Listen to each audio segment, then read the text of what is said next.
Untold centuries ago, one monstrous act forged a terrible legacy for mankind. The world's first murder. Cain talked with Abel, his brother, and it came to pass that when they were in the field, Cain rose up against Abel and slew him. Genesis 4:8. The victim, a humble shepherd named Abel. The assailant, Abel's older brother, Cain. They are the Bible's first two siblings, the sons of Adam and Eve. The tale of this sinister deed is one of the most chilling accounts in the Bible. Though the book of Genesis records the identity of the killer, this ancient crime, in essence, remains unsolved. It's almost as though we've gotten a police report of a particularly nasty murder. And even though we have the culprit, we don't know why he did what he did. We don't know how he did what he did. Riddled with paradox, this ancient murder mystery probes deep into mankind's darkest dimension. I think the biggest mystery of Cain and Abel is why God would create creatures who have such a capacity for hatred and evil. What compelled Cain to kill his brother? Was the crime premeditated murder or merely negligent homicide?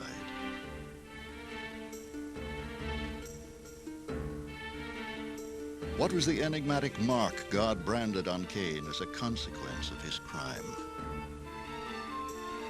And what is the haunting meaning which this, the first recorded murder in history, holds for our own time? These are but a few of the mysteries of the Bible.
And Adam knew Eve, his wife, and she conceived and bore Cain, and said, I have gotten a man-child with the help of the Lord.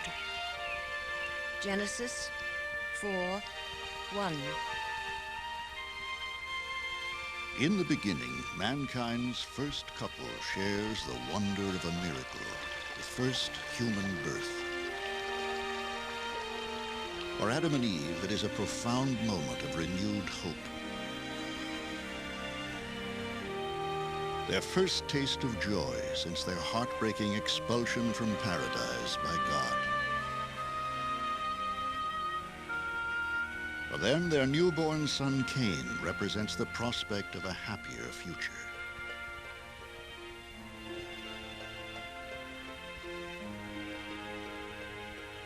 So too does their second child, Abel. It is a hopeful new dawn for mankind. So begins the Bible's account of the first sibling relationship. But the two brothers are destined to meet a tragic end. The story of Cain and Abel is shocking and timeless. A cautionary tale rich with relevance for countless generations.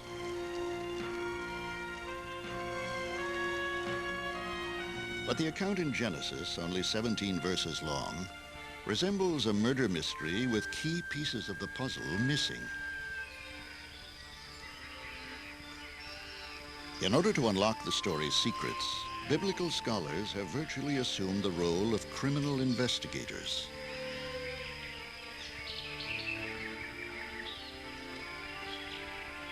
Two pieces missing from this ancient puzzle are complete character profiles of Cain and Abel themselves.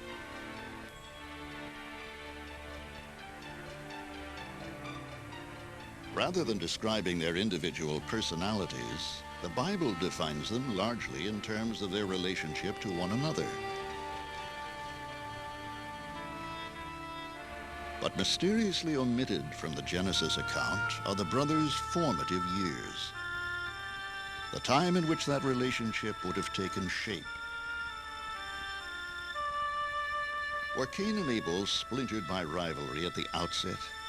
Or could there once have been a deep brotherly love between them that the Bible fails to mention?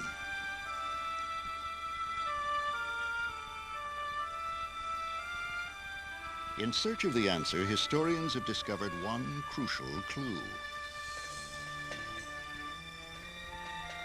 Throughout the brief narrative, Cain and Abel's relationship as brothers is mentioned an astonishing 7 times. Is there significance to this repetition? Could it carry a hidden message? The constant repetition of the word brother is to show its ambiguity. On the one hand, they are brothers by blood. On the other hand, they're not brothers in spirit. And without the second, the first is meaningless. And so from the very beginning, there must have been friction and anger and resentment that culminated in this terrible deed. What was the cause of this bitter rivalry? Once again, the Hebrew Bible is inexplicably silent. But one theory finds its basis in a few key words of the story. And Abel was a keeper of the sheep, but Cain was a tiller of the soil. Genesis 4:2. In this harsher world outside the Garden of Eden, the brothers divide their labor to ensure the survival of their family. Is it possible that their contrasting vocations were at the heart of their rivalry? What we have here is a paradigm of ancient competition over resources. Because, you see, the farmers need irrigation, they need water rights. At the same time, the shepherds are looking for a place to pasture their flocks and are looking for a place where they too can water their flocks, so that water becomes a real issue between these two groups. Although there was probably a professional antagonism between the brothers, it may have been merely a symptom of their rivalry, rather than its root cause.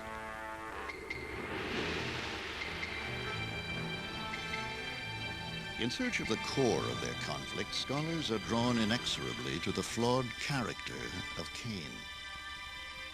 Who is this notorious figure? What is he thinking?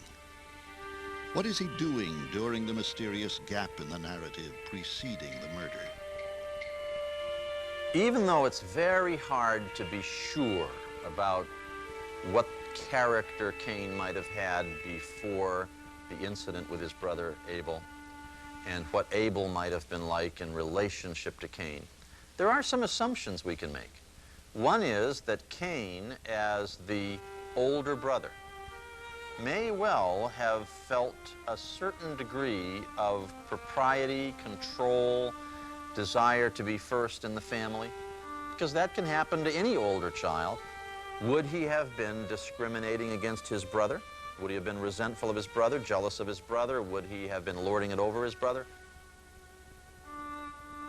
An even more intriguing question is how Cain viewed God. Is it possible that a rivalry had developed not only between Cain and Abel, but also between Cain and God? And what was the nature of Cain's other significant relationship with his parents, Adam and Eve? Once again, the biblical text is silent. But scholars have discovered a clue that Adam and Eve may have foreseen the terrible tragedy to come. The evidence is contained in a time-honored Hebrew text known as the Midrash, a compilation of biblical traditions written by ancient rabbis. The rabbis tell us that Eve had a dream one night, and she saw blood coming out of Abel's mouth and falling into the mouth of Cain. When she told Adam that dream, he was extremely upset, and he wondered whether or not the enmity that he was already seeing between these brothers was to turn into something worse. And so he settled the two boys in different places, gave them different households, even trained them to different professions in order to keep them apart, to avert the violence that Eve had seen in her dream. Could Adam truly prevent the catastrophe foreseen in Eve's terrifying prophetic dream? Or was a fatal confrontation inevitable?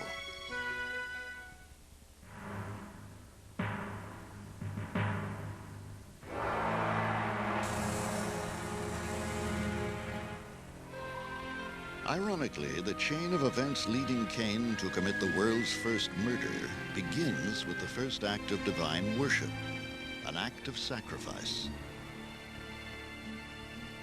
So it came about in the course of time that Cain brought an offering to the Lord of the fruit of the ground, and Abel on his part brought his flock and of the fat thereof. Genesis 4:3.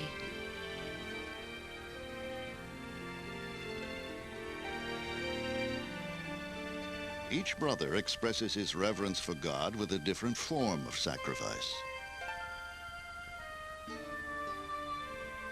Each offers the product of his chosen vocation.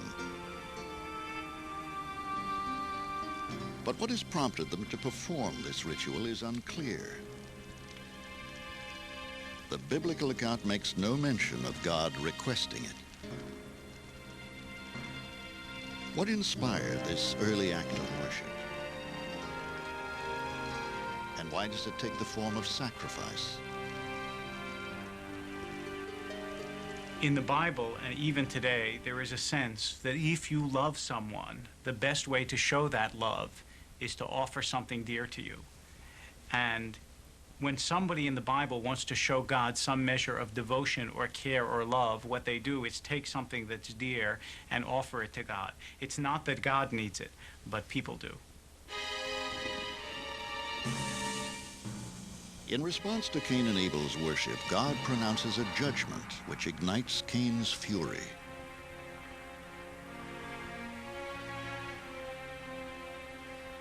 And the Lord had regard for Abel and his offering, but for Cain and his offering he had no regard.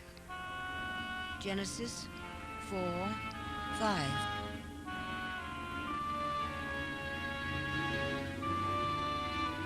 The Bible does not specify the manner in which God makes his decision known to the brothers, but one theory of what may have occurred is found in the Midrash, the oral traditions of ancient rabbis.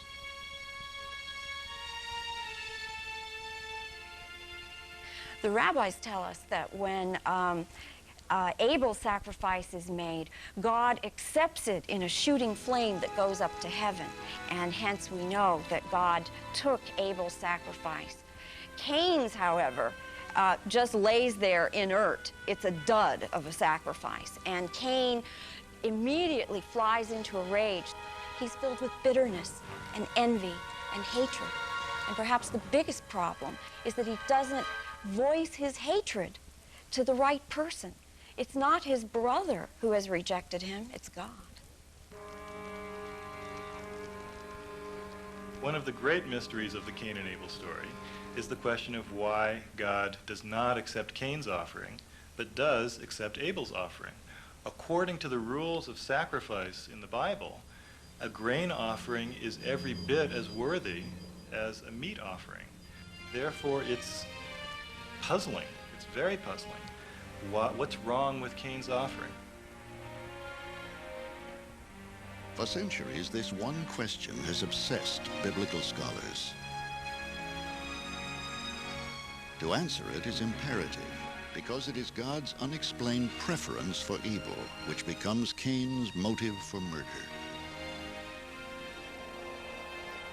But what was God's motive in rejecting Cain's sacrifice? One theory focuses on a critical literary omission. The text specifies that Abel offered to God the choicest of his sheep, but makes no mention of the quality of Cain's fruit of the soil.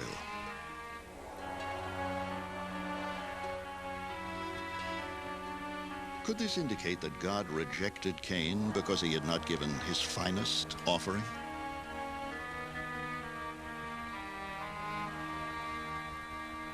In the biblical text, it says that Abel offered of his best. Cain wanted to sacrifice, but without any of the pain that sacrifice must demand from somebody who's sincere. So he just offered whatever was lying around. But Abel actually showed God his devotion by offering what really mattered of his best. Either Cain didn't love God as much, or Cain loved Cain too much. God criticizes Cain when he refuses to accept his offering. And it doesn't just say God did not find favor with Cain's offering. It says God did not find favor with Cain and with his offering. So the offering is rejected not because it's a bad kind of offering, but because it's offered by a bad kind of person. Whatever God's motive for spurning Cain, his judgment sets into motion a chilling chain of events. Foreseeing the tragedy to come, he breaks his silence. Speaking directly with the infuriated Cain, he issues a dire warning. The Lord said unto Cain, Why are you angry? And why has your countenance fallen? Sin is crouching at the door, and its desire is for you, but you must master it. Genesis 4:6. It is in this passage from Genesis where the word sin makes its first appearance in the Bible. The word appears more than 4,000 times in the Hebrew Bible and New Testament. But only here is sin characterized as a living, monstrous entity. The appearance of this strange creature, sin, that is sort of crouching at Cain's door is one of the weirdest passages in the Bible. We have nothing else like this where sin is personified in quite this way. God describes sin almost like a dangerous animal. And that ability to be trapped by sin, to be trapped by the darker side of human nature, and to be motivated by it and led by it and to be ruled by it is what we see developing in this story, even to the fatal extent that a brother can kill a brother. Unable to control his spiraling rage, Cain looked upon Abel with a murderous eye. Does Abel suspect his evil scheme? Will God intervene?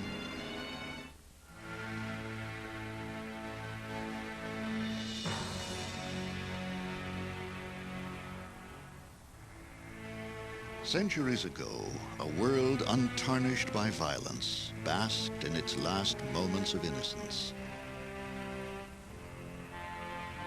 For the world's first murder is about to be committed. Mysteriously, this pivotal incident in biblical history is described only briefly in the Genesis narrative. Cain talked with Abel, his brother, and it came to pass that when they were in the field, Cain rose up against Abel and slew him. Genesis 4:8. The brevity of the murder's description provokes questions unanswered to this day. How did Cain kill Abel?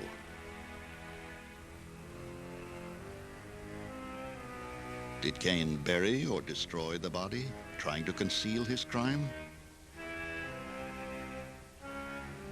But one crucial question goes beyond the physical circumstances of the crime. Was Cain truly guilty of murder? Or could extenuating circumstances have existed, which lessened his degree of responsibility for Abel's death?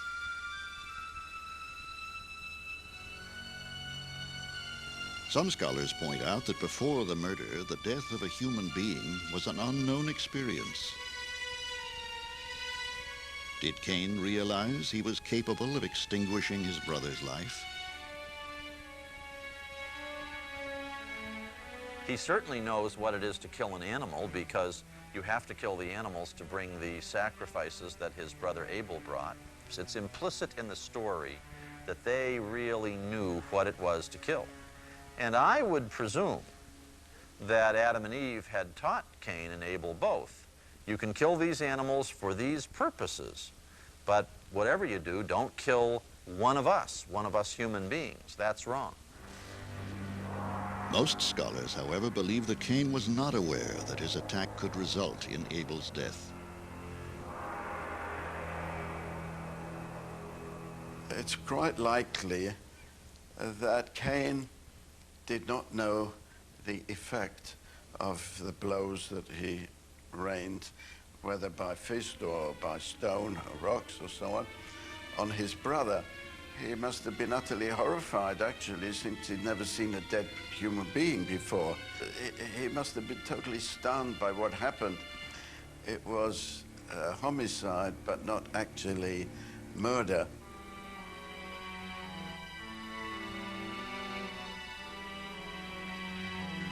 Whether or not the fatal outcome of Cain's attack on Abel is premeditated, he cannot conceal it from God.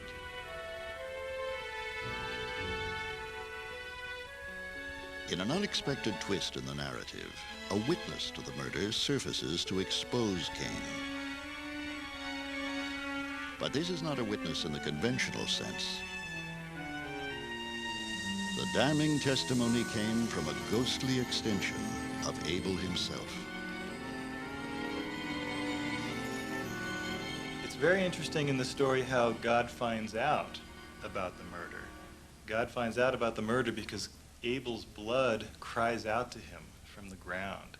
Here is a very interesting picture of blood as the life force, that even after you are killed, it somehow still has that quality of life in it.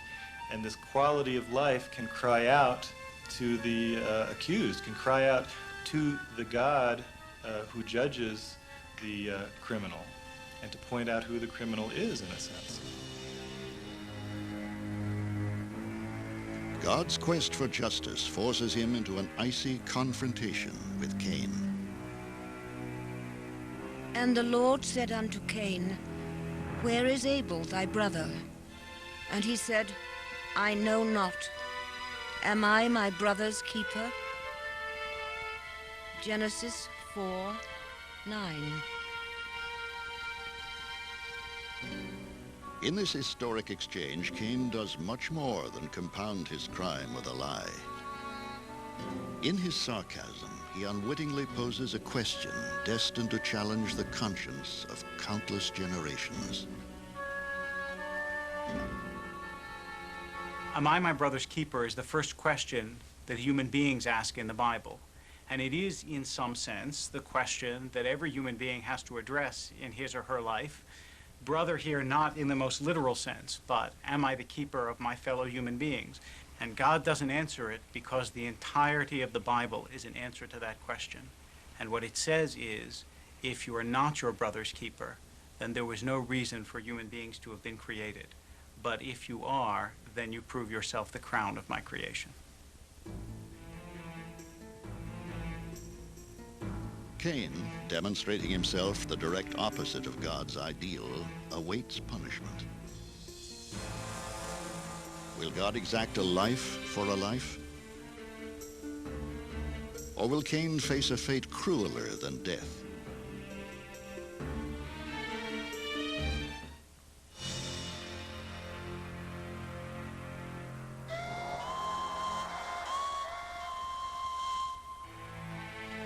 In the wake of the world's first murder, an unsuspecting shepherd named Abel lies dead.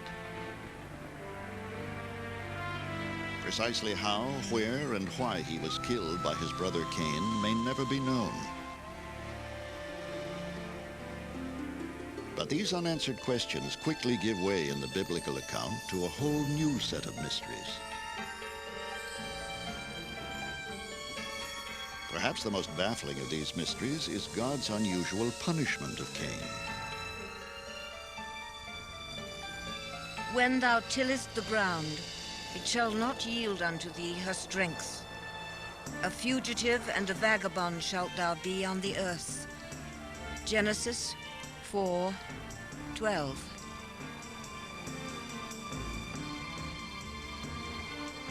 Rather than imposing a death sentence in the biblical tradition of an eye for an eye, God banished Cain to the wilderness. Is this an act of mercy? Or does God have a deeper purpose in allowing Cain to live? In the Bible, Cain is the first human being who lives with the knowledge that he took the life of another human being. And one senses that that knowledge tortured him, and perhaps God left Cain alive because he stood as a warning to all subsequent generations that it's not only that God punishes you when you do wrong, but that somewhere deep inside a human being punishes him or herself, and that in some way conscience is the most powerful and painful punisher.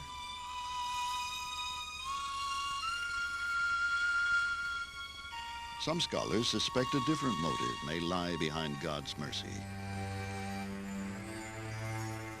One wonders if God doesn't feel, after the fact, something like an accomplice in Abel's murder. Because God is the one who treated the two boys differently, hence giving them a reason to fight. So we have to wonder if God doesn't feel rather sheepish about the fact that God had a part in what happened to Abel. Whatever God's motive for sparing Cain's life, his judgment inexplicably terrifies Cain.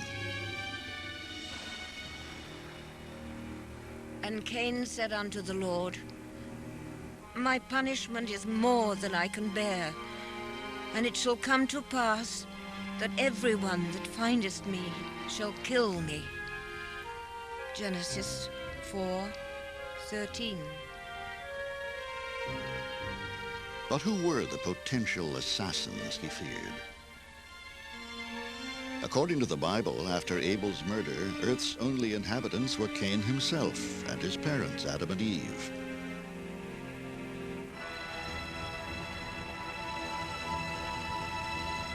The question of the identity of these mysterious assassins may never be resolved, but God's response to Cain's fear is unequivocal. So the Lord said unto him, Therefore, whoever kills Cain, vengeance will be taken on him sevenfold. And the Lord set a mark upon Cain, lest anyone finding him should kill him. Genesis 4:15. Cain stands alone in biblical history as the only person ever to receive such a mark. For centuries, its meaning has been misconstrued by many as a sign of shame. In reality, it was a divine form of protection. But the Bible does not specify what form the mark took. What was it? The most prevalent theory is that it was a brand on the forehead.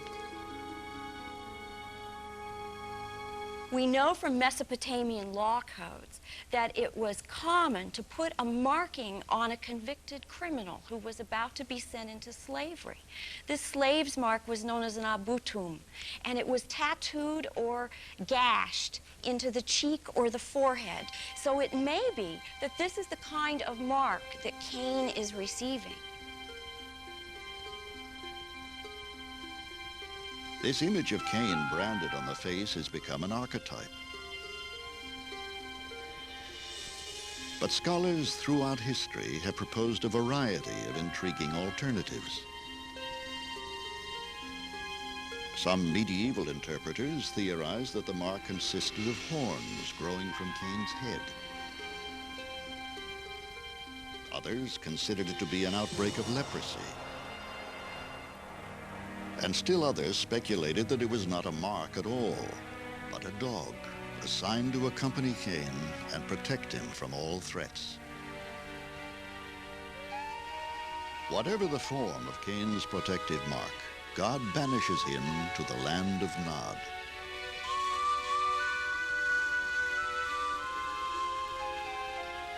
But where is this mysterious wilderness? The only hint provided by the Bible is that it lies somewhere to the east of Eden. To this day, no archaeological evidence has been found which pinpoints Nod's location. Some scholars believe Nod is not an actual place which can be found on a map. In Hebrew, the word Nod means wandering.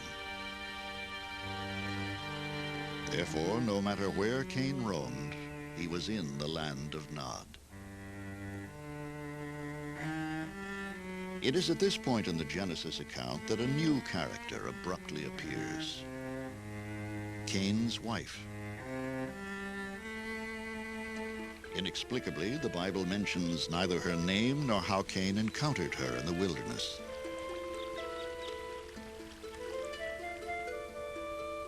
But the larger mystery lies in her very existence. Again, the Bible has made no mention of any other people besides Cain, Abel, and their parents.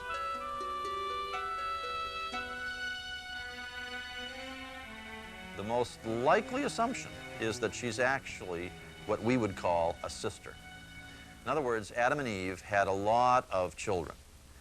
We should not be fooled by the focus on Cain and Abel to think that there were not many others, because in fact Genesis 2 tells us there were many others.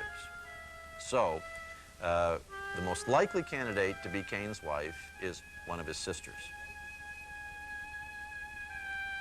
Notice that Adam and Eve having other children and daughters solves the problem of where Cain's wife comes from, but creates a new problem, because then you have Cain marrying his sister, and that's incest. So once the problem arises in the literary history of the story, solving it like it has a domino effect of creating new problems. Whoever this unnamed woman was, she was Cain's salvation from a life of loneliness. But Cain was still a haunted man, forced to live outside God's presence for the rest of his days. What finally became of this social outcast? Like many aspects of this intriguing tale, Cain's final fate is also cloaked in mystery.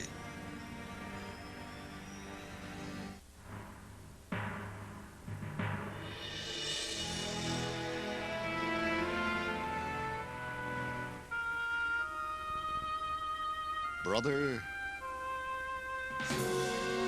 murderer, fugitive, nomad. The final chapter of Cain's tragic descent takes the story to the mysterious land of Nod.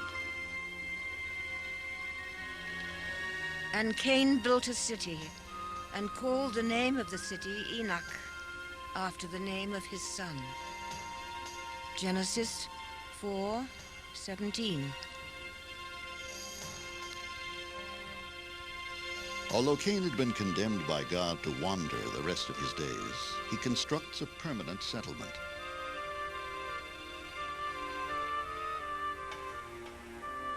There, with his new wife, he will bring forth a new race of city dwellers. How could a man cursed to be a nomad become the patriarch of a new community? Is it possible Cain successfully defied God's curse? Or is this a clue that God eased his punishment of Cain? Some scholars believe God allowed Cain to settle and build as an act of consolation. The most painful aspect of Cain's punishment was his severed relationship with God. To fill that spiritual void, God may have granted Cain, who destroyed life, an opportunity to create it. We know that he, in fact, turns out to be a very able person mechanically. He's a builder. He's a creator. So one can assume that Cain probably had a certain amount of satisfaction in that work. He probably had some of the joy that anybody would have in being a builder and a creator. But how sad that that should have to substitute for a real, true, godly relationship with his own creator. Outwardly successful, yet spiritually vacant, Cain lives out the rest of his days in the city he built. But the Bible is silent concerning how Cain finally died.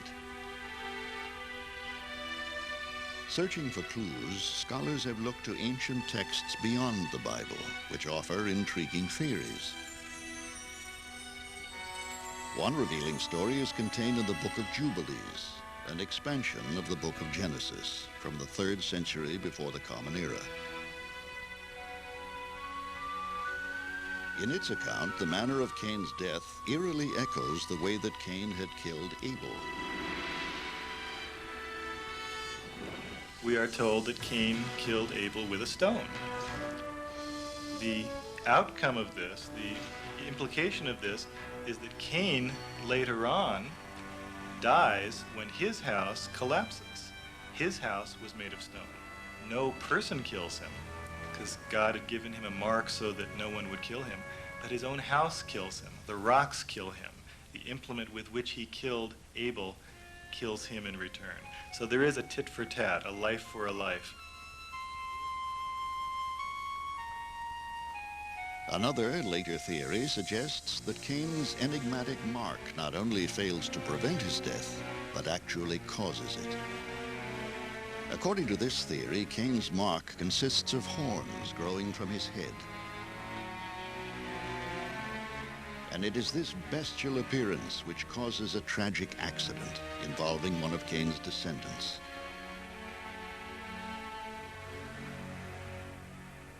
His offspring is out hunting, but he's blind, so he goes with his little boy, and the little boy says, "Dad, off in that direction I see a strange creature with a horn." Well, Cain's offspring shoots the arrow, and when the boy and the hunter go to see what has been killed, it turns out it was their father, Cain.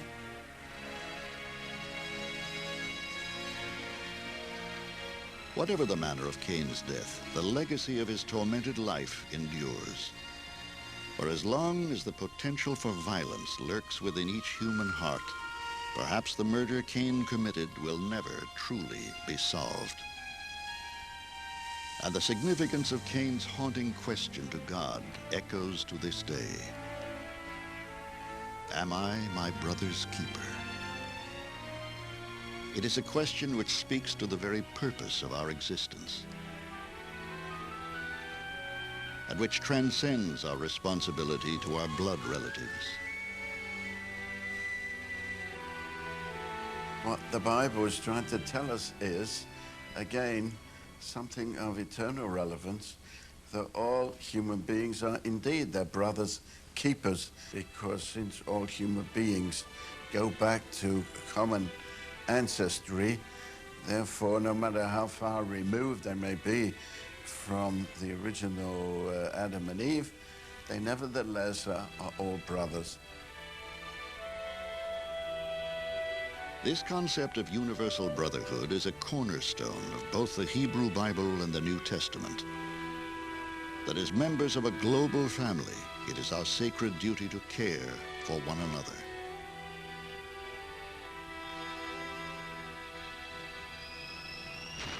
The tragic reality of human history, however, is that we do not. Mankind has continued to follow Cain's murderous example instead of resisting it. Ironically, it has been the conflicts between brothers which have been fought with the worst ferocity. From the American Civil War to the violence that ravages Northern Ireland, those with the closest bonds of blood and family have often strived the hardest to destroy each other.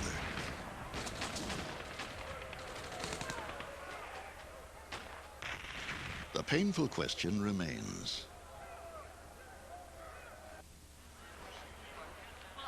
Is the human family a breeding ground for violence or a place of nurturing and peace?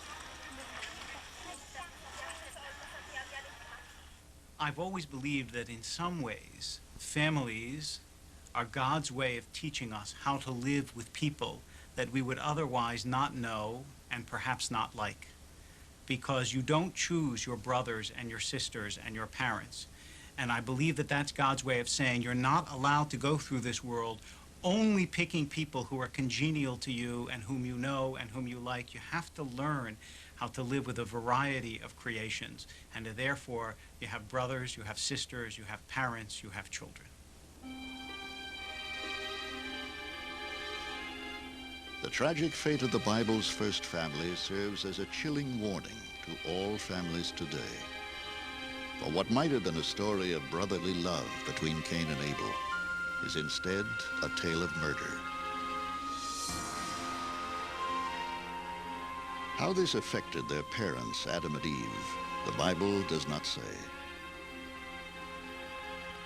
In the final mystery of this tragic story, the Bible omits any mention of the sorrow and grief they must have felt. Poor Adam and Eve. They saw in their children the outworking of their own sin.